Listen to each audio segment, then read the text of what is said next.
Dobar dan I dobrodošli.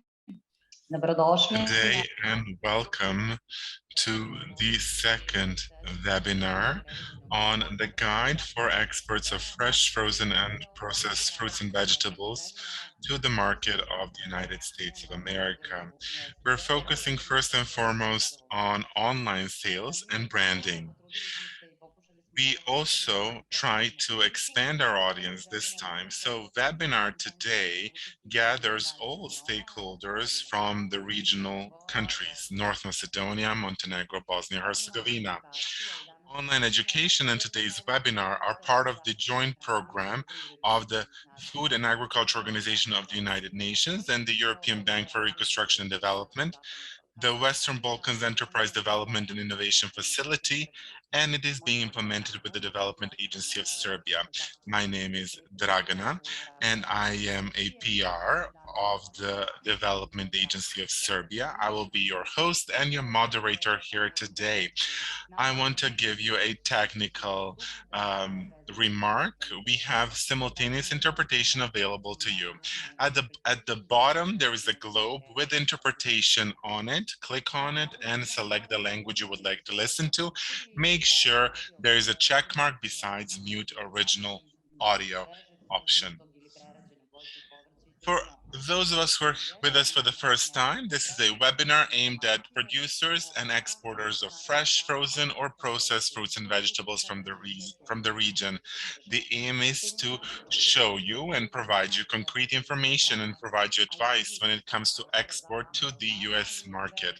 United States of America are the second largest food market, and the Western Balkan exporters have a great chance to increase their exports to that particular market. The online sales to the US market is increasing. It will increase from 7% to 11.2% of total food sales. So this is an opportunity for you to gather all information, all knowledge. What are the trends? What are the needs of the US market? And how to prepare for your business over there. Webinar, the guide to export of fresh, frozen, and processed fruits and vegetables to the US market, is organized as a part of the joint FAO project, an EBRD project called Support to Diversification of Exports from the Agricultural and Food Processing Sector of Western Balkans and Eastern Europe. The project supports local companies to access new markets and strengthen their competitiveness on these foreign markets. Within the project, the first electronic educational platform was developed, which includes a practical guide and online video series aimed at improving knowledge, improving information acquisition, and increasing competitiveness of exporters of fresh, frozen, and processed fruits and vegetables to the US market. I would remind you that the online guide can be accessed at vodic.teras.gov.rs. Those who have not had a chance to visit the guide is completely free. Please feel free to visit it and receive information from our experts. Before we start with the official part, I would like to make a remark. You can ask questions to our speakers using the chat option at the bottom. At the end of the event, we also have a part dedicated to questions and answers. Now I would like to announce the very first speaker, Mr. Emmanuel from the Food and Agriculture Organization of the United Nations. Emmanuel, you may take the floor. Thank you, Dragana, and good afternoon to everybody, and thanks you for joining our webinar today. So I'm Emmanuel Idier, I'm a senior economist, and I work at the Investment Center of the Food and Agriculture Organization of the United Nations, or FAO. As Dragana was saying, I'm very happy to organize this webinar in the context of the project that FAO jointly implements with the European Bank for Reconstruction and Development. As Dragana said, it's titled Diversification of Agri-Food Export from the Western Balkans. For those who don't know, FAO and the EBRD have been working very closely together for many years already, addressing in particular the let's say, investment bottlenecks in the agri-food sector throughout the region. We work mostly with the agribusiness team of the EBRD, and I think next will be my colleague Nemanja Gergic talking that team at the bank. And we also work with the advisory for small business team of the bank.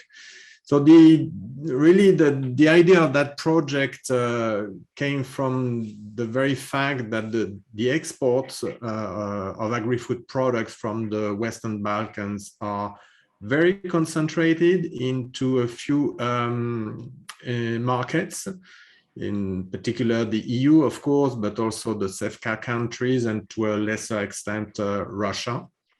It's a risky situation. And also, it's probably a situation where some markets are, let's say, missed. So as Dragana was saying, and I will give a few more words on the US market, there are markets where there's a good potential. If you look again at the US market, it was in 2019 an import market for fruit and vegetable of $40 billion. And by the way, the same year, the US had a trade deficit of $15 billion in that sector. So there's room, let's say, for a Western Balkan export to that market. Also, interestingly, from 2015 to 2019, there's been really a steady growth of the import demand in that particular sector. I think the average was over the period 5.5%, which is very high. So as you know, it's the second seminar that we have on this topic. The first one was mainly focusing on our guide and video tutorials. And today we'll take the view probably of the needs of the private sector, looking at things like branding or e-commerce. I won't say much more. I think I would like to thank very much our local partner in Serbia, which is the Serbian Development Agency, which is kindly hosting this seminar, this webinar, I'm sorry, today. But I would also like to note that we have the presence of the Serbian Chamber of Commerce with us. And it's I'm very thankful to them. It's a sign that we are really touching on an important topic for the Serbian economy. I won't say more. Again, a big thank to all. I hope the discussions will be interesting. I think I'll pass the floor now to my colleague Nemanja. Thank you again. Yes, you're right. Thank you so much for this introduction. Hvala još jednom. Thank you so much for the introduction. As Emmanuel said, we will hear from Nemanja Grgic. He is the EBRD manager for technical cooperation in the agribusiness sector. He will be talking about various projects that are helping develop agribusiness in Western Balkans and Central Asia. Nemanja, you may take the floor. Thank you, Dragana. Thank you, Emmanuel. A good day. It is my pleasure to briefly welcome you on behalf of the European Bank for Reconstruction and Development, which together with the FAO of the United Nations is implementing a project meant to diversify exports in Western Balkans. As Dragana said, this is a regional project. It has a regional character.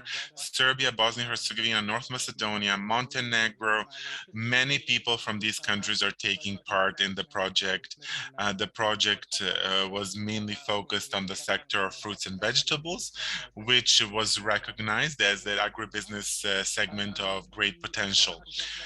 This initiative of ours has an aim to recognize and identify companies from the region, both private and publicly owned, that have potential to diversify their exports outside of the Western Balkans. We're helping them in branding, product design, marketing strategies, etc. I would like to, of course, thank the Development Agency of Serbia, with which we're implementing this project. This project has been a success thus far. I would like to invite you to pay close attention to these very interesting presentations ahead of us. I believe you'll also have loads of interesting questions to which our experts will have some interesting answers for you. The previous webinar was very interesting to the public. The public was very interested in participating. I hope this webinar will be as well. What Dragan also mentioned, at the website of the Development Agency of Serbia, there is the guide. The guide is available for free. You can access it on vodic.ras.gov.rs. I am looking forward to a good meeting. Thank you to the Food and Agriculture Organization of the United Nations. Thank you to the representatives of our project, and also thanks to the donors who have helped this project, which is the Central European Initiative, the government of Italy, and the European Union. They are to be thanked for the project. Thank you, Nemanja. Let's remind everyone that you can access the guide at vodic, vodic.ras.gov.rs. Now we will hear from Milena Radovic on behalf of the Development Agency of Serbia. She is an advisor for development strategy with over 20 years of experience in private and public sector. Milena has a rich experience, especially when we speak about export promotion. She's currently actively participating in the Regional Development or Development Agency of Serbia projects. She's also been an advisor for investments. Radovic will present the program on promotion of exports and what Development Agency of Serbia is doing to promote exports. Milena, you may take the floor.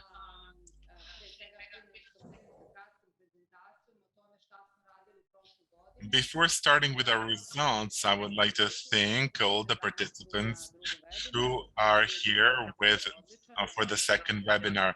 The first webinar was very interesting. I was participating in it as well. We would like to thank EBRD, the United Nations, of course, FAO, and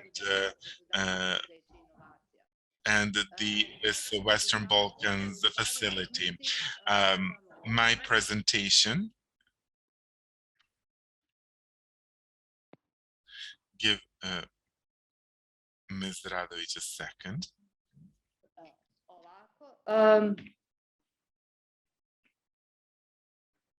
Izvinjavam se, ali ovo je nešto stalo. Evo ga, aha, evo ga ovako.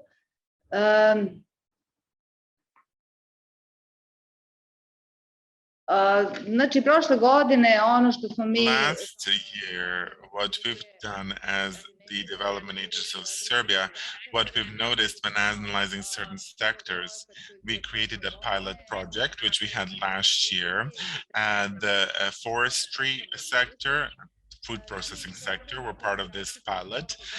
The aim of the project was to promote and to help companies from Serbia to put on the market their products, put on foreign markets their products, primarily products with added value, and to become part of the supply chain and to promote Serbia as a location for exports of value-added goods. The lacks that we noticed in our market is the lack of knowledge among our companies. The companies do not have enough information, do not have enough safety, security, and confidence to export their products outside, including on the markets such as the US market.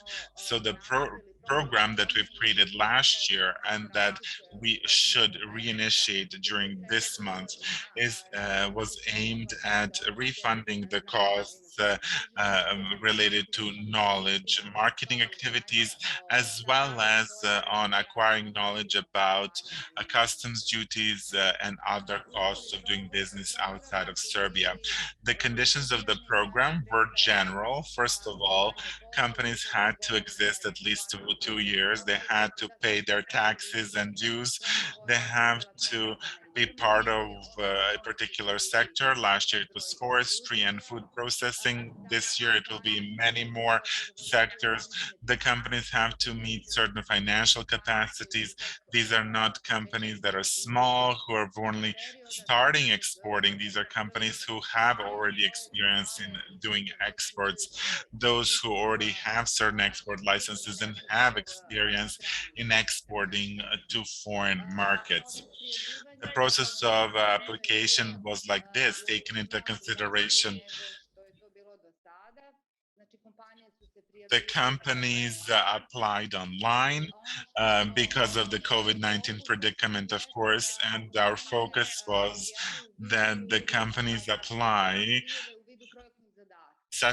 they apply for projects. They suggest a project. The company should have selected a market to which this particular company wanted to export the goods to, and based on the selection of the market, all other activities have would be adjusted. The applications and the project proposals had to meet certain criteria. Afterwards, we performed an analysis. We diagnosed, so to say, the projects. We used the EFQM model, and we analyzed the strategy of the company. What is the attitude of the company towards its employees? What are the production facilities are? What is the marketing like? What is their customer relations?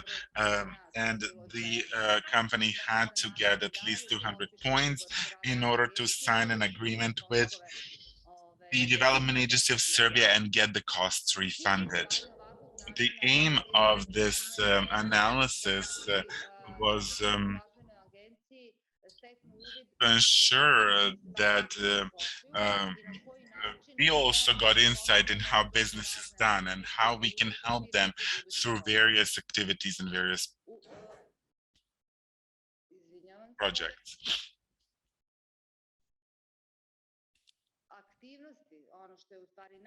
What's most important here, the activities within the program for which the companies could apply for. They could apply for market analysis or product analysis. They could perform market analysis or product research, marketing plans, various production processes, buying specific equipment that would result in the increased capacities for purposes of exports, etc. Also refunding of costs related to financial management, e-commerce knowledge, etc. So all these knowledge that they were acquiring, they could apply to get refunded. This is a brief overview of what we've done last year. This year, we're planning a new public call for companies. This public call will most probably enter into force in the next couple of days. We would like to invite all the companies to contact us to clarify how they can apply, what was it like last year, how it will be this year, and to ask them to try to place their products on the market of the United States or any other market, depending on what suits them. I would finish here, and I would invite you to continue with the webinar. I believe this webinar is very useful, not only for Serbian companies, but companies all over the region. Thank you. Hvala Milena. Mi nastavljamo dalje. Thank you, Milena. Let us continue. Our next presenter is Marko Mandic from the Chamber of Commerce of Serbia and also the coordinator for the WB6, the Association of 6 Chambers of Commerce in the region. Since 2016, he has been dealing with the regional economic integration and creating a single market in the Western Balkans, CEFTA issues, and so on. Marko, please take the floor. Good afternoon, everybody. Thank you for your invitation. The topic is exports to the US. So this is actually the issue of interest for all the economies of Western Balkans. I would like to say a few words about the association of 6 chambers of commerce that is established legally, and also a database for producers that is related to the Berlin process. It started operating a month ago, and you can access it. So I would like to give you the address of our website. I will send it in the chat, and then it will be perhaps easier for all of you. Let me just share my screen. I trust you can see it. In the upper left corner, you can see the logo of our association. So this is actually the 6 chambers of the Western Balkans. We originated from the margins of the Berlin process, and what is actually this is actually a direction for creating a single market in the region, and we would like to have a joint access on to the foreign markets. And the underlying idea is, of course, to cut down the costs of companies working in the region and to create more channels for cooperation, so we can access the EU and other global markets. When you visit our website, you can see the database of suppliers. This is what you see. There will be several modules. The first one is supply chain model, then a B2B model for scheduling B2B meetings. We are developing even our own platforms. Then web management is for webinars and so on. And supply and demand. This is supply and demand is a little bit smaller than a supply chain, because supply chain is currently in our focus. That was the first thing we developed. So when you log in, you can register here your company, but of course, in order to make the procedure simple, you can log in here with your profile. So this is currently in the background of the platform. You can see the number of users and the number of companies. You can see more users than companies, because the companies can have more users logging in from a single company. So it's not, just one user per company. The suppliers database does not refer only products, but also services. Although you see there are more products offered than services. You can see here the economies, Bosnia and Herzegovina, the number of companies from Bosnia, from Serbia, and so on. In the part that is not functional yet,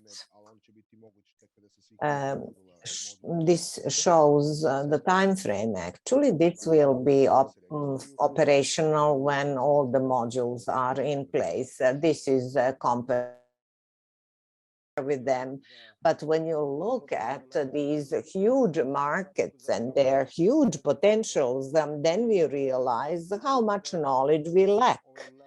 So we attempted to have this handbook, and I believe you know how you can access our handbook, this guide. I would like to show you my presentation now.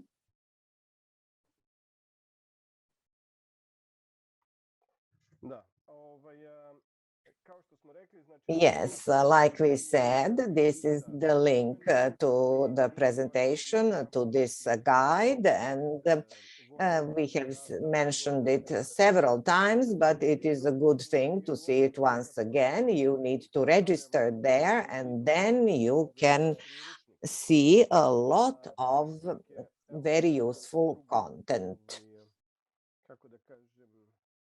This is what this guide looks like. It looks very well. It's been designed very well, but you can use it as an electronic document. You can print it, of course, but it has a lot of useful links. So you can use it more like an electronic document. I'm not going to show you in detail the entire handbook, more than 150 pages, but I would just like to attract your attention to what its contents are. There are several parts, potentials for exporting fruits and vegetables to the US. Then there is a small chapter containing information about legislation and regulations in the US. And the largest chapter refers to the FDA competencies. And then there are procedures also related to CBP procedures and also competencies of the Department of Agriculture of the US. Especially useful chapter are case studies and examples from practice. Ciro Gojno and Gembe Jarmenovci from Serbia, I would like to thank for sharing their experiences about exporting to the US, and they have been very successful for many years now and have been present at the US market, and they know all about the opportunities and barriers as well. And of course, useful contacts and links, and who can help us there with the exports, and then also magazines, journals, and other useful links where you can find useful information. The US market potential, I believe colleague Emmanuel mentioned how big a market it is and how important it is, and US depend greatly on importing fruit and vegetables from many countries. We covered the retail market, online market, and HoReCa segment, the entertainment and hotel industry. They visit restaurants a lot, the Americans, and they do not often prepare food at home. So it's a big segment. And for us, perhaps B2B segment is very important because our companies can become suppliers to their companies. And also we can see there the analysis for exports from the Balkans and what products are in focus. FDA, as an American agency for Food and Drug Administration, of course, they are competent for importing foods or any food actually in all forms, processed and fresh, but also their agency for their health inspectorate and AMS, they have additional competencies. You remember the unfortunate incident in September 2001, and after that they actually passed this act on prevention of bioterrorism, and this law provides for mandatory registration of all companies, which is to be renewed every 2 years, and also you have to send notifications in advance about any food consignment. And then if you are a supplier, you need to have additional requirements to meet. Then the next law, FISMA, in 2011, that is the act that deals further with food safety. So I would like to mention what this means for our companies. They need, under the FDA legislation, to have something similar to HACCP standard, a bit stronger, but something like HACCP plus. But they need to have also, companies need to have preventive controls, and they are conducted by PCQIs. And you can find all about it, about PCQIs, about them in our handbook, and how we can also have third parties or our own employees do these preventive controls. So we also there is also the program of verifying foreign suppliers, FSVP, and suppliers need to be in this system.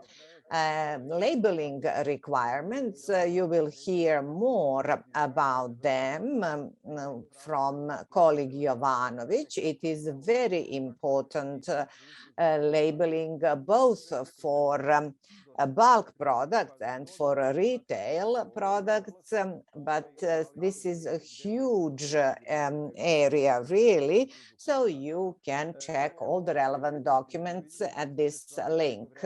So this is just an illustration. You can see how things change. On the left, you have the old label. On the right, you have the new label. And now every little jar, every juice, everything, they need to have new labels. Also, we have to be very careful about health claims. It's not important what we think about our food and what we read about some, health effects, but the legislation in the US is very strict. So it's a good idea to check these links and see whether you can actually make any health claims. As for preserved or pickled fruits and vegetables, and the fruit and vegetable juices, they are subject to some additional regulations. So all the establishments need to be registered at food canning establishments, and then they have their own number, and each technological procedure or process must be registered for every type of jam, plum, hip jam, whatever. You need to have everything you need to have the application for everything to the FDA, and there should be a contact person from the company to communicate with the FDA. There is a standard that is called HACCP for juices, and there is a link in the handbook for exporters, of course. Additives and colors in food, that is a special field. The regulations are different in the US from the ones in the EU. And of course, you need to check whether they are allowed and what they are called in the US. We provided here the three different databases that you need to check. As for pesticides, that's a different field. Also, they actively check qualitative and quantitative presence of pesticides. The Environmental Protection Agency is the one that controls pesticides and regulates pesticides in the US, and then they also prescribe maximum residual levels for food. And there are also databases that we provide here for registered plant protection agents, as well as updated MRL levels in the US. And also you should visit the global database because you can see for every country in the world what the allowed levels are for these substances. The handbook also provides for the import alert list. You need to know that they are very strict in this field. They are transparent, but very strict, and they actually publish everything they find. As for CBP procedures, they are also provided by the handbook. I would like to say that Serbia, Macedonia, and Bosnia were covered by the generalized preferential system of the US. We had some specific preferentials for exports, and we expect that this status will be renewed. And in the chambers of commerce of these countries, you can ask for the Form A, where you can acquire for the preferential status for exports. Department of Agriculture is competent for control and prevention of entry of quarantine and economically harmful diseases and pests. And this, of course, refers to fruits and vegetables and products thereof. Procedures for phytosanitary certificates have been described here, and also you can see the FAVIR database. You can see whether a specific pest is a quarantine pest for a country and so on. Also, labeling is called COOL system, country of origin labeling. You need to label fresh fruits and vegetables. And also, these are quality standards concerning commercial quality and standards for products. This is a very useful source of information for everybody in the food business. They clearly provide all the requirements. And then you can also find prices for agricultural products in the US. And then you can see a specific class, specific variety, specific quality and their prices. As for organic products, this is a very important segment for our producer. You can see it here. The EU actually have now their procedures, and they recognize the American procedure, the American certificates, and the Americans recognize the EU. However, we are third countries to them, So we need to have a USDA recognized certificate. There are companies here that provide that. So there are also some examples from the practice, useful contacts, useful links, magazine, list of magazines and journals. Some are even free, some you need to pay for, but that is all good for information about the American market.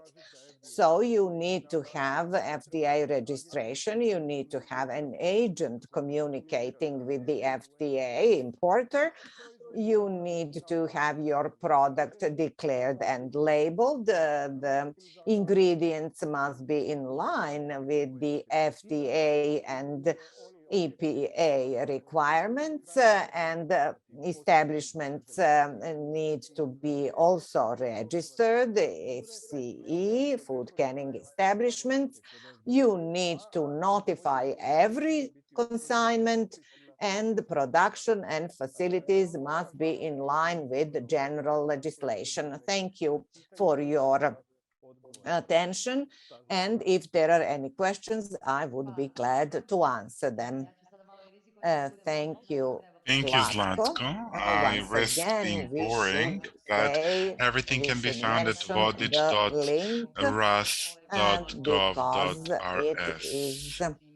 You can find very anything useful. there, and you can So, find the and you guide can find all Zlatko was the talking about. advice The Zlatko next topic mentioned. we will Our deal with next are trends and presenter is Edin perspectives in online Saracevic. He food is a sales in the founder United of States. online platforms, Silly Foods and Meze Hub, Our and speaker he is is also a a leading consultant consultant for for traditional foodstuffs from the sales of Balkans. foods Edin, at please the take US the market. floor. Edin Saratovic Good can take the afternoon, floor. everybody. I would like to Thank you thank you for for your the invitation invitation. It is first. my great It pleasure. has been In the really a next couple of pleasure, minutes, and I I will will try try to to focus as much as focus, possible to the of course, US on food the food market market in the with a US, special but focus also on the online especially on the component. online component.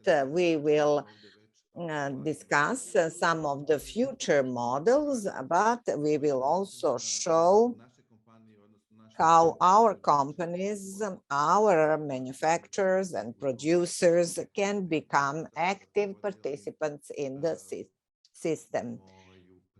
Let me show you my screen.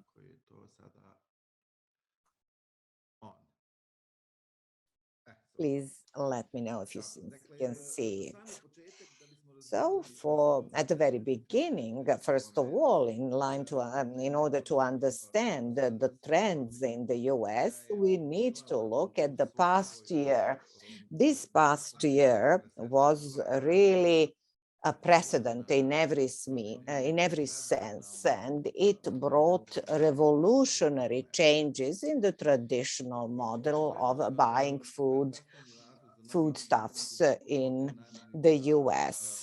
Of course, pandemics was a key thing, a key factor, but also the adaptability of all large American supermarket chains, because they were very quick to shift focus to online. And you know, when the Spanish flu was in, they said it was actually the Spanish flu affected improvements in the telephone system. So after the Spanish flu, everybody started communicating by telephone. So this similar thing happened with COVID and online sales of food. As you can see, we can say that traditional in-store shopping was replaced by several online options. And of course, pre-COVID, it was in-store, but in 2020, 2021, three different things started to happen, same day deliveries, nationwide shipping, and the so-called pickup at the supermarkets. And then you could, of course, buy from the safety of your home, and it was simple. So a large number of users started doing that. So there was a significant shift on the market. So it is now something for the future models, and now they are being transformed in the future models.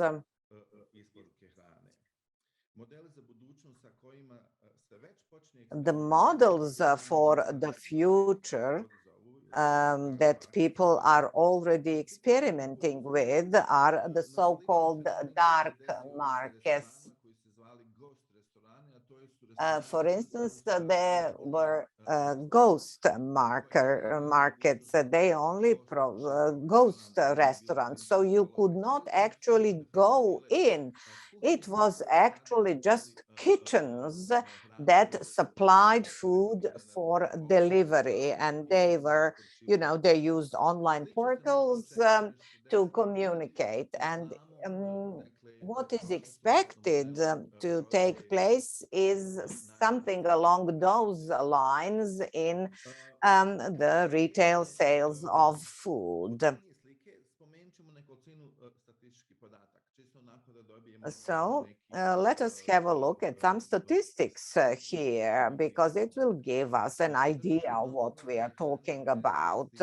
The retail food market in the US is $1.3 trillion. So this is a huge number, very many million.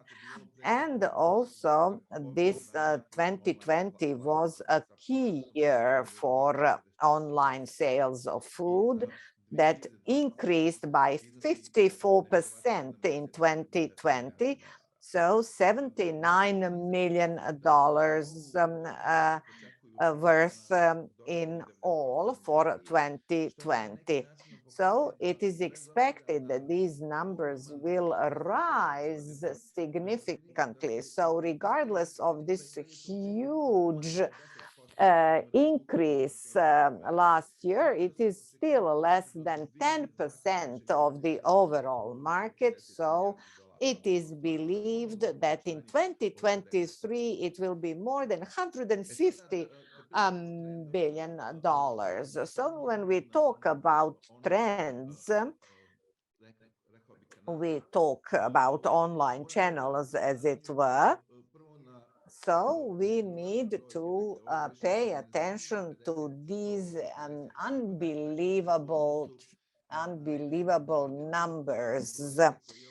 So when you look at these, this is unbelievable. 734% was the rise in pickup deliveries. It is just, they order online and just pick up their items by car or whatever. It is a new way of shopping.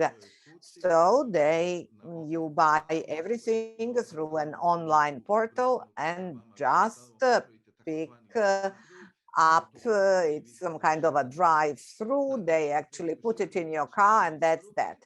After that is shipping deliveries. So shipping and same-day delivery, it's when we look at the increase, 350, 250, this is significantly less because there was an additional cost associated. So users or customers need to pay an additional fee for this service. Shipping, of course, is for the entire territory of the US, and same-day delivery also. So this is something that gets to your door, that gets delivered to your door. So when we talk about trends, we can see that many new buyers, many new customers, even 90% of them plan to continue buying online even after the pandemics, which means that the trend that was provoked by the pandemics actually shows to be very attractive, very simple. So people opt for that, and people do not want to go back. For this aggressive trend, except for COVID, other online platforms are to blame. Here are some that have been enumerated, some that are key and that function in different domains. The biggest ones are Amazon and Whole Foods, as well as Walmart. They both offer all types of services. They also have physical stores, while other platforms that we see here are just online services for direct delivery or even shipping without actually having real physical markets. Walmart, according to the new analysis, is leading the online food sales at 37% compared to Amazon.com. These two giants are fighting each other. It's also important to mention that the advantage of Walmart compared to Walmart is that Walmart has physical stores as well, which gives them an advantage compared to Amazon in logistics because of the local coverage. Well, Amazon only recently purchased the Whole Foods chain and now has a chain of Whole Foods stores across a number of American cities. Both Amazon and Walmart have ethnic foods which otherwise you wouldn't be able to get in other supermarkets because of the competition and the brands that are dominating in the United States. This is very important to underline that both Amazon and Walmart, as two largest chains, have a diversity of ethnic foods, has a diversity of foods that come from smaller countries, smaller producers. In order to become an associate of Amazon or Walmart, your product has to go through everything that Zlatko mentioned. They need to have been tested, they need to have approval, and they have to have a distributor.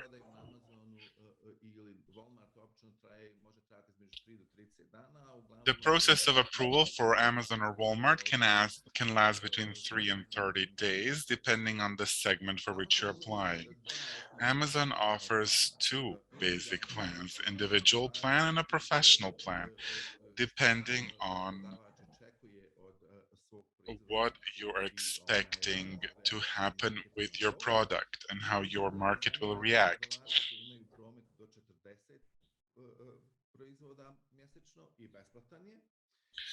Everyone with a return of 40 products a month has a free individual plan, while for each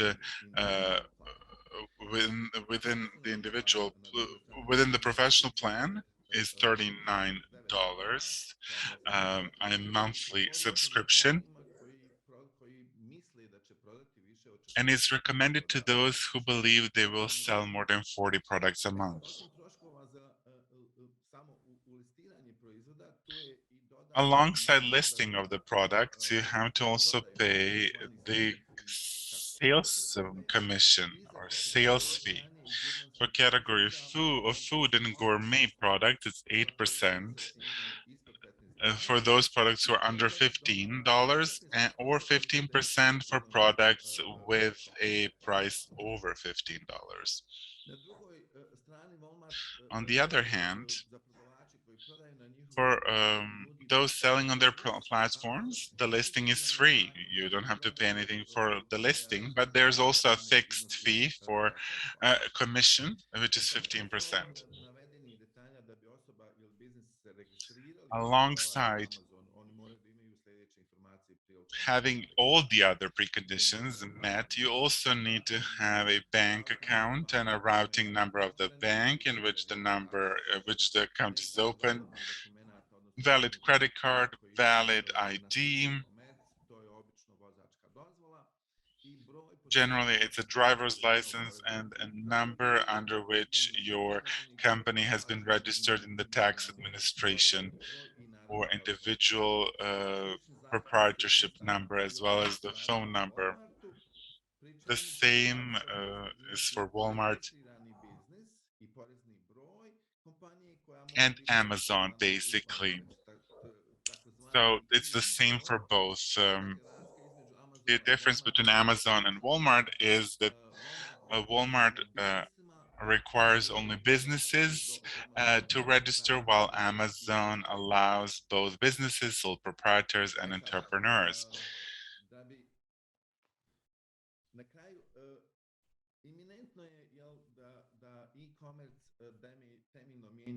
It is clear that the e-commerce is changing the food distribution ecosystem and how foods are produced and distributed. In this digital transformation of food, companies such as Nestle or Pepsi are already experimenting with a model called direct consumer, where we want to change the model of food distribution. As we can see in the direct-to-consumer model, we are actually removing the supply chain and we are starting to directly communicate to the final consumer. In this new ecosystem, there is no more distribution chain.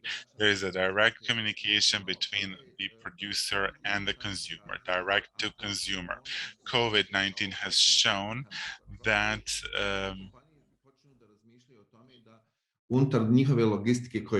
online sale channels are much better and much more useful. Through shipping and through local partnerships, companies can actually start communicating with companies directly. They can skip the whole distribution channel and also reduce the prices. Because when you remove the intermediaries, when you remove the supply chain and the distribution chain, the things get cheaper. This is a future trend, this direct-to-consumer approach in this new food distribution business and ecosystem. So I just wanted to announce this to you. We also see that the online platforms are becoming increasingly more popular, and products from our region are now getting a chance.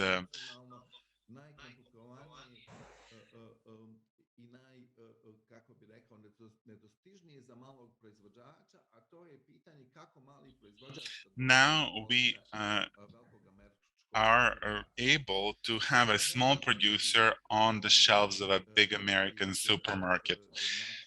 Such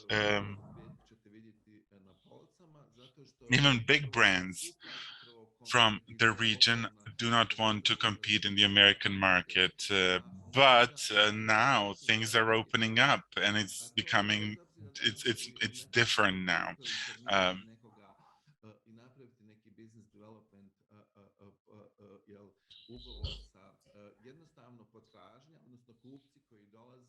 The buyers who are coming to the supermarket,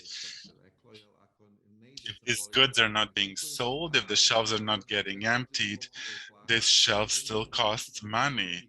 This shelf you have to pay for, and you need to And in a traditional supermarket, the shelves are expensive. Online is different. Online, there are no shelves. The goods can be stored anywhere, and the goods can be shipped wherever and whenever. I sasvim sam sigurno da nastajanjem novih digitalnih servisa po pitanju kupovine i dostave hrane na američkom tržištu će With prvo these new polako digital biti stvarno services, goods are becoming more affordable to everyone, including the producers from our region. roba i usluga za Ameriku.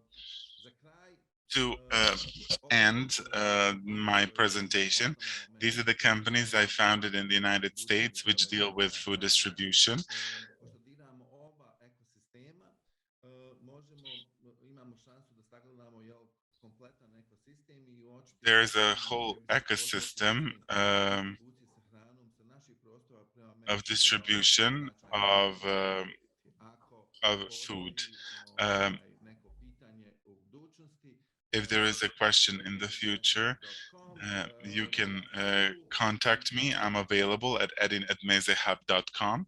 Thank you for your attention, and please do visit the websites. Thank you so much, Edin. And if there are any questions, you may ask the questions in the chat, and we'll answer these questions in the question and answer session. Now I will give the floor to Slobodan Jovanovic, who will tell us more about the creative aspect of products. Jovanovic is a founder of a branding agency and the website design.rs, and he's been dealing with design since 1985. He has worked for some of the largest multinational brands and the creation of visual identity of many of the food products. Slobodan, you may take the floor. Good day. Thank you, Dragana. Thank you, Milica. Thank you for your invitation. Thank you, Edin, and everyone else for their interesting lectures. What intrigued me in what I've heard is this large set of data that needs to be processed and that needs to find its place on a label that is not much larger than this. Take the palm of your hand, split it into half, and you'll see that all this information has to fit onto a label. These are legally binding information, and all that information has to be on the label. On the other hand, Edin's presentation spoke about billions and trillions and quantities that are really incredible. Of course, the quantities he spoke about are quantities related to this small little product, this box or a can or another box. Now I'm showing you some of the products that I had a chance to design. And the attempt of the producer to place the product in the market as much as possible by having very specific look of the product, by having very interesting name, having an interesting color set, etc.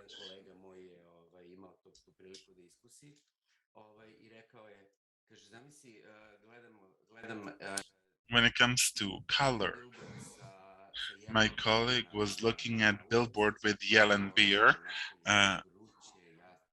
It's it's really hot outside, and immediately I went to the first supermarket, and I'm coming to the beer to buy the beer, and I come and I see a beautiful lion, and I prefer the blue color to the yellow color, and I grabbed the blue beer instead of the yellow beer.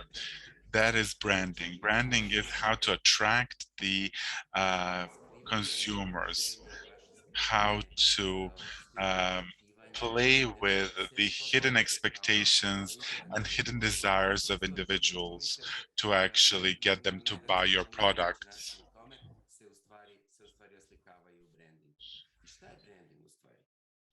Branding je u stvari jedan proces. To nije zadata tema, to je nešto što traje. To je stvaranje jednog mikrosistema, jednog mikrokosmosa. We need to create a microcosmos around the product. We need to create its look, its communication. We need to create the most important thing, and that is the reputation. The reputation is created by combining all these things. Plus, the most important is the quality of the product, if we speak about the food as such. In this regard, what we do is finding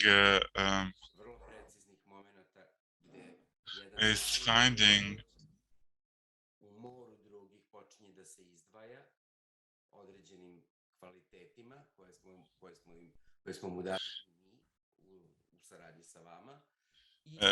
And this it gets this picture, it gets this instead of you pick another product instead of this product. So basically this is the point. Now I will show you some other products. I didn't want to present, I wanted to show you products to see how many different shapes there are, how many possibilities of packaging there is.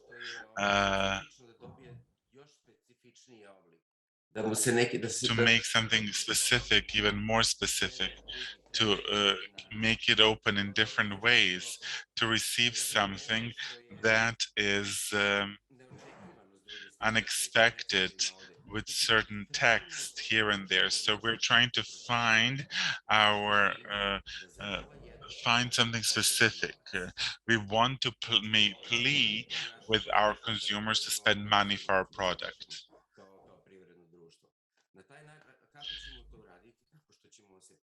How are we going to do this? We are going to make the product as approachable and as appealing to our consumers as possible.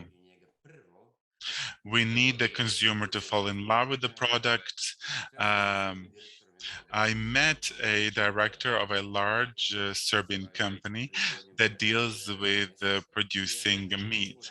And I told him, we've done this and this. And he told me, you know what? I really don't like design or these changes. I am an old-fashioned man, I'm a businessman, I'm interested in production, and this is what I want to focus on. And my question to him was, I saw you have commercials. Yes, but did you have to buy new equipment for these new packaging? And he's like, yes, we had to buy additional equipment to pack these products. You said you didn't like changes. Why did you then buy all these new machines for packaging when realistically our product is not interested in that machine? You cannot communicate like that with your consumers.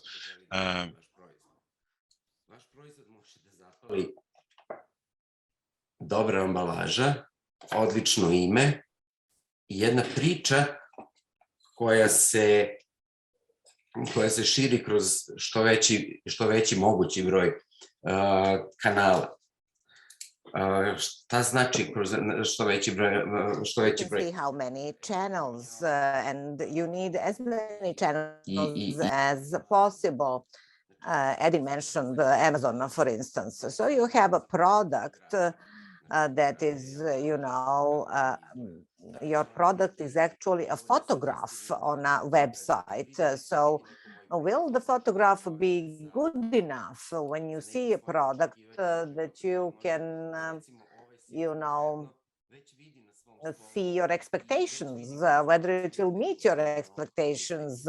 You see a photograph of a cheese, do you already see, wine and bread with it? So it's a question of your expectations. It's semiotics. It's a set of expectations that can come out of, result out of what is offered to you as a perspective. So branding is a process, as I said. So you cannot just make a packaging and say that's brand. Brand is actually the reputation of your product on the market. When you see a product and when you go buy the product and then there is a butterfly in your stomach, say, oh, this is great, I recognize this, I tasted this, I know this. That is a brand because you are emotionally attached to it. It just opens you up to happiness. Endorphin comes up. So everything in branding is about you, about your awareness, your eyes, your taste of your sense of smell, all your senses. So every product needs to feel this transformation through all the sensory channels, and then it will be noticed, first of all, because nobody cares really about your product. You can say, I have a great product, it's great, it's fantastic, and then 10 people will say that they have great products. Everybody says that about their product, but nobody will remember what you said because you didn't say the right thing, or something that will make you come make you stick out from those 10 others. But somebody, if you make a jam, you will say, my granny made that jam in a blue pot with white polka dots or whatever. So that is something somebody might remember. As I said, it is a creation of an entire system around the product. So the name of the product, the purpose of the product, people buy the purpose, the idea of a product very often. What is also very important is a website, of course, because, somebody says, okay, have you heard about that product, this and that, something great. But then you don't know, but you take your phone and immediately Google it, or, go website, go to Instagram, you want to see, and then you see a photo on the Instagram, then you say, oh, this is interesting. This is something that would be good for me. I can buy it. I can afford it, which is great. And then it also connects to my lifestyle. It meets my needs as an individual. Always on the lookout for new things, things that we need for our vision of perfection. That is a brand. That is what a brand is. That is what brand creates, works on. The brand creates the need for the product to be accepted, to be understood, wanted. That is a short introduction to branding. And I will type in the chat my web address, my website address, and then you can contact me if I can help you in any way. Thank you.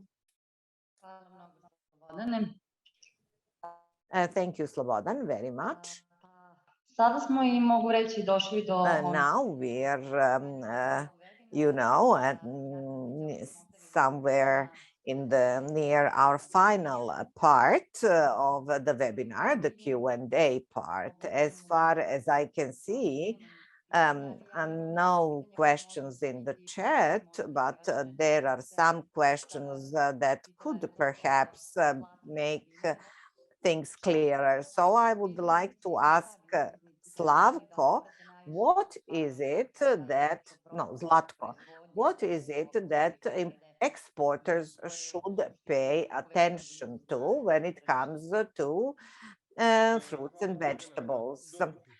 That is a good question, but it is not an easy question to answer because the fruit and vegetable industry, that's a lot. You know, you have processed, canned, fresh, whatever.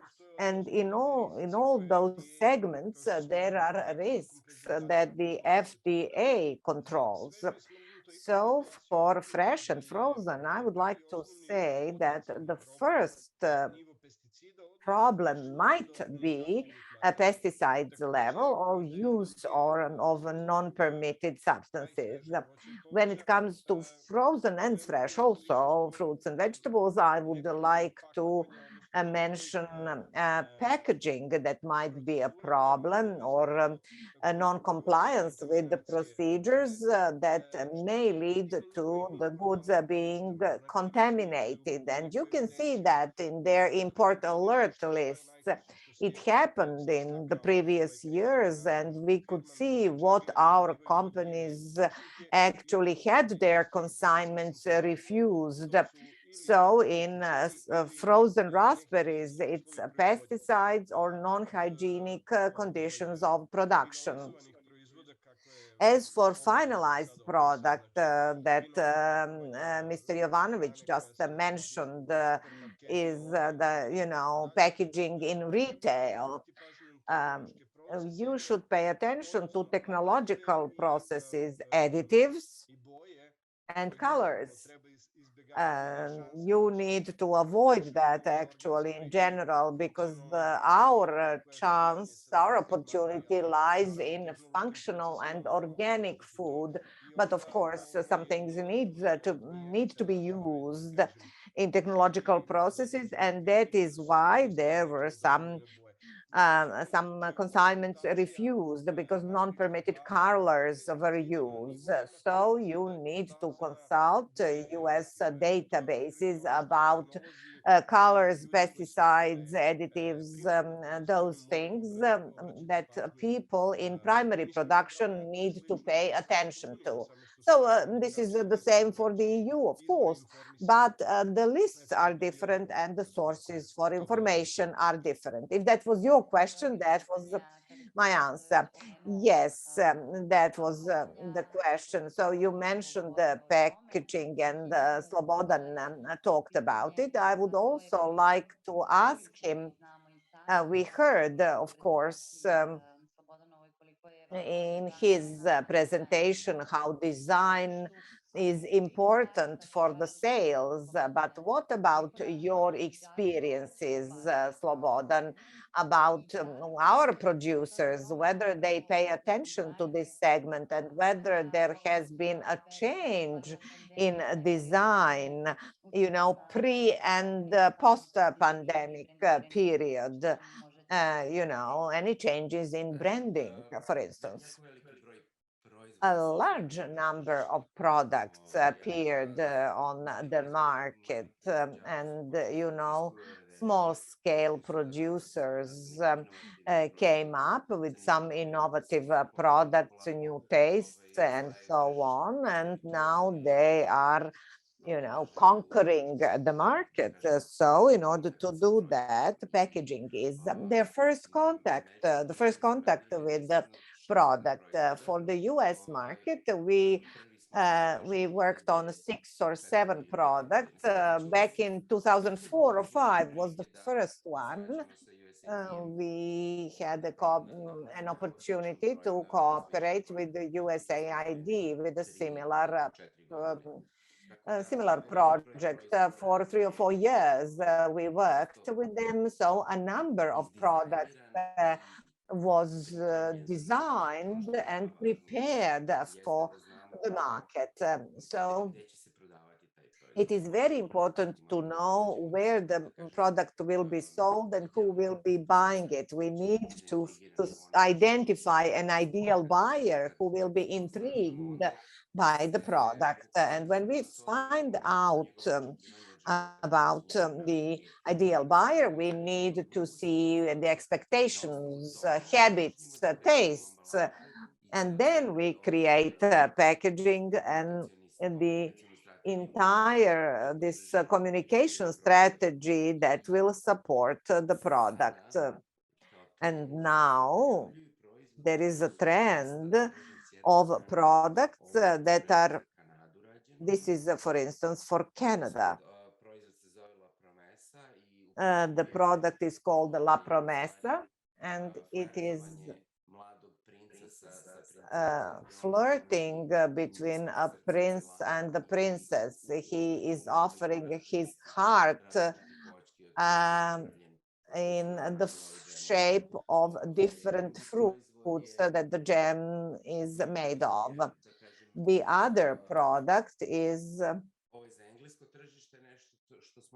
and this is for the UK market, CTB. They wanted a little bee.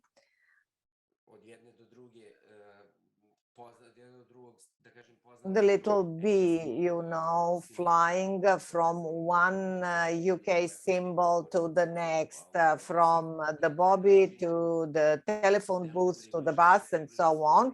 And they wanted to you know, to get ready, prepare for the local market. Vivolo, this was also, this is the product that was branded, designed for exports. It looked like it is homemade, and that is the approach of this design, and that is what you feel as if it was really made for you, handmade, and just offered to you only.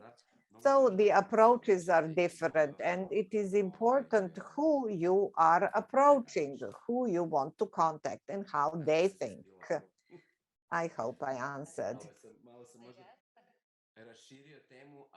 Perhaps I made the topic too broad, but these are all very important things for the success of the product. And of course, what you can, you know, it happens to some producers that they had such a good product that they couldn't, you know, produce the quantities needed for the market. And it is a big problem for our producers. I have been working since 2005 with the producers who exported, and some of them had great problems actually, because they couldn't meet the demand, so they need to plan for distribution and production. Yes, those are large markets, and you need to know your capacities and whether you can meet the needs of the market. So Edin talked about trends on the market and online sales, and I would like to ask him, he mentioned actually that topic about the niche for our companies, where they can be competitive. What are the segments in online sales, perhaps, where our companies can be competitive, where our food can be competitive?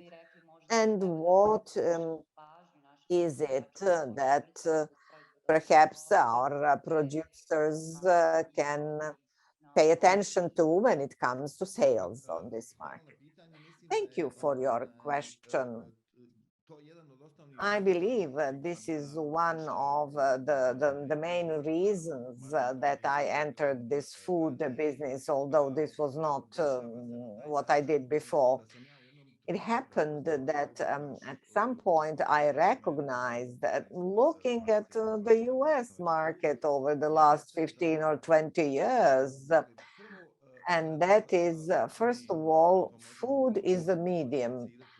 We can quantify that if we look at social media. After sports and sex, food is the third, and the footprint of people looking at food, reading about food, posting about food, that's huge. So what does it mean? It means that new generations or people who are now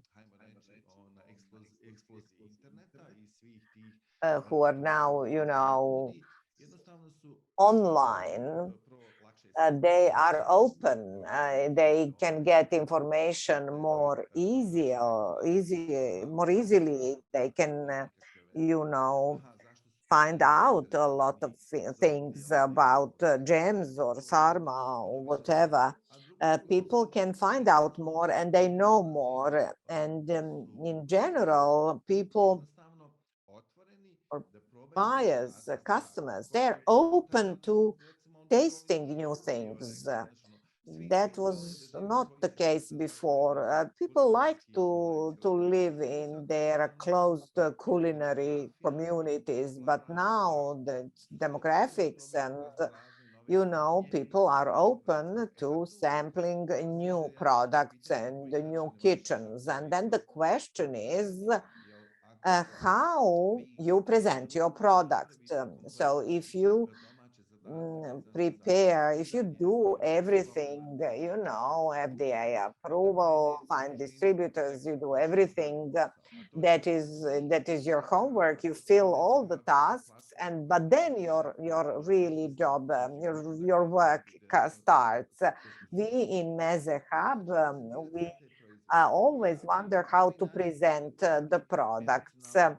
To find this emotional bond, to create a story, to make a difference between your strawberry jams and others, or tell a story about cevapcici and so on. So there are many things that are involved here. You need to start from, you know, when you look at Amazon, when you look at Walmart, everything needs to be clear and precisely defined, but also nice, beautiful, attractive. You need to have good photos about those things.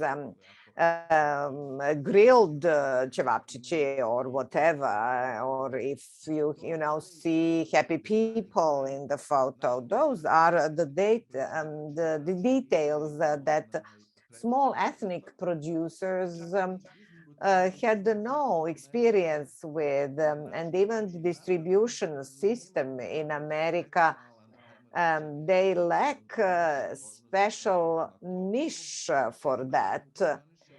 They more or less function like we say in those small shops.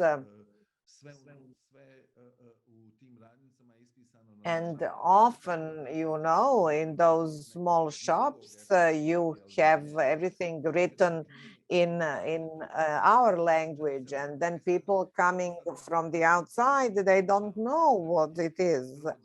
So this is something we are trying to do, to present our food to outside of our ethnic footprint. And of course, if you make your online presentation professionally, if you know, use Google terms for searching and so on, they will find you and they will buy your product. And we have seen an increase in shipment, quite an increase. People are ready to buy $70 or $80 in shipment in order to get some special bread or cevapcici or whatever. It's this special bond. How can we do it, you know, for the people who are there, who do not know what it is? Then we do tasting, we do videos, presentation of products is the most ultimate thing, the most important thing. All you need to have this. You must have such presentations.